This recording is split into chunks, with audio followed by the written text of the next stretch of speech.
114 Rafale की deal India के लिए डिफेंस नहीं बल्कि बजट ट्रैप बन सकती है। हाँ, मैं मानता हूं कि इंडियन एयरफोर्स के पास स्क्वाड्रन शॉर्टेज है, पुराने फाइटर जेट्स रिटायर हो रहे हैं और इसमें कोई दो राय नहीं है कि राफेल शानदार एयरक्राफ्ट है।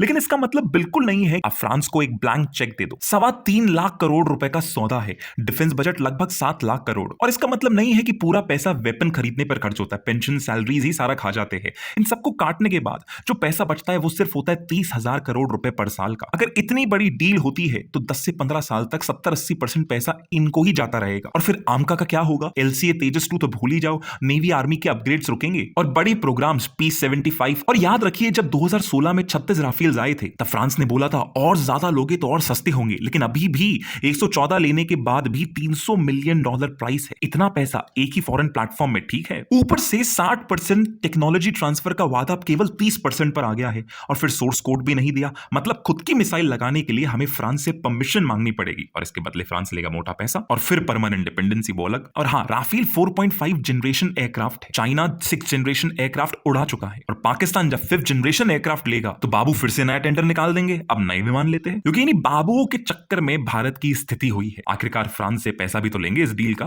वरना बताइए कि अभी तक कावेरी इंजन में कितना ही खर्च करा है। सोल्यूशन सिंपल है, राफेल लीजिए, लेकिन असली कंडीशंस के साथ। ट्रांसफर ऑफ टेक्नोलॉजी सच में कन्वर्ट हो, आमका और इंजन में फ्रांस की मदद मिलनी चाहिए, और साथ में घरेलू प्रोग्राम्स पर फुल फंडिंग होनी चाहिए। तभी भारत सच में आत्मनिर्भर बन पाएगा।